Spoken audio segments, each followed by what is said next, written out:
Hello my lovely viewers, আমরা দেখতে দেখতে লাস্ট ভিডিওতে এসে গেছি টেন্সের।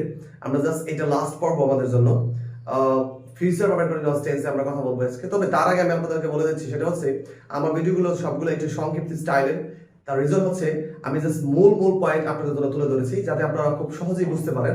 কারণ অনেক বিস্তারিত বললে দেখা গেছে যে আপনি হয়তো বোরিং ফিল করবেন। এই জন্য আমি চেষ্টা করছি সবসময় সংক্ষিপ্ত আকারে প্রকাশ করার জন্য, যাতে আপনাদের জন্য ব্যাপারগুলো সহজ হয়, টাইমটা ওয়েস্ট কম হয়। এই জন্য আর কি জাস্ট আমি সংক্ষিপ্ত আকারে ভিডিওগুলো দিয়েছি। তো আপনারা যদি দেখেন অবশ্যই উপকৃত হবেন। তা আজকে জাস্ট আমরা আলোচনা করবো শুধু ফিউচার পারফেক্ট কন্টিনিউয়াস টেন্স। এটার ইউজটা খুবই কম, দ্যাটস ওয়াই আমি কয়েকটা সাইডে আপনাদের জন্য ইউজ তৈরি করেছি।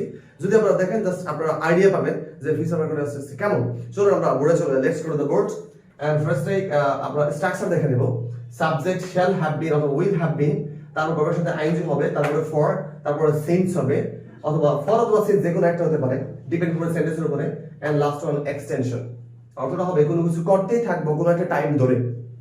যেমন we will have been gaining knowledge, আমরা নলেজ অর্জন করতেই থাকবো for the lifetime, সারা জীবন ধরে, সারাক্ষণ ধরে, আপনি যেটাই বলেন, মানে আমরা এটা করতেই থাকবো ভবিষ্যতে। মানে আমরা এখানে থাকতেই থাকবো, বা কি বলতে পারি, বসবাস করতেই থাকবো। তাহলে we will have been living in this place for the whole life, সারা জীবন ধরে আমরা বসবাস করতেই থাকবো, এরকম হতে পারে। and we will have been earning money, আমরা টাকা অর্জন করতেই থাকবো বা উপার্জন করতেই থাকবো for our whole life, আমাদের সারা জীবন ধরে, এরকম। যেমন I will have been making video, আমি ভিডিও বানাইতেই থাকবো for a long time, অনেক সময় ধরে ভিডিও বানাইতেই থাকবো। তার মানে কোনো কিছু করতেই থাকবো কোনো একটা টাইম ধরে, নির্দিষ্ট টাইম ধরে। তখন আমরা শুধু ইউজ করবো কি shall have been, তারপরে will have been অথবা shall have দুটোই হতে পারে, এরপরে আইএনজি হবে কোনো কিছু করতেই থাকা অর্থে।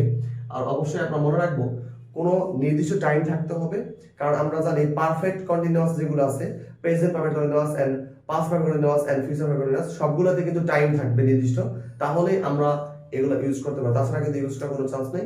আমার রিকোয়েস্ট থাকবে প্রত্যেকটা ক্লাস আপনারা মনোযোগ দিয়ে দেখবেন, যাতে আপনাদের জাস্ট বিষয়গুলো একেবারে স্বচ্ছ এবং ক্লিয়ার হয়ে থাকে।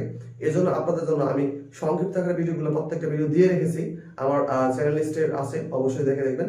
আমরা আই বাটনে ক্লিক করে পেতে পারেন, ডেসক্রিপশন বক্সে দেখতে পারেন, সবগুলো ভিডিও পেয়ে যাবেন। একটা করে দেখলে আপনারা অবশ্যই উপকৃত হবেন, টেন্স সম্পর্কে সম্পূর্ণ ধারণা পেয়ে যাবেন। তো আজকে এই পর্যন্ত, দেখা হবে ইনশাআল্লাহ সামনের প্যাসিভ নিয়ে কথা বলবো ইনশাআল্লাহ, প্যাসিভ সেন্টেন্স নিয়ে। আর এইগুলো যা ছিল অ্যাক্টিভ টেন্সের, আর আমরা কথা বলবো নেক্সট প্যাসিভ টেন্স নিয়ে। সে পর্যন্ত প্রত্যেকে ভালো থাকবেন ইনশাআল্লাহ। আল্লাহ হাফেজ।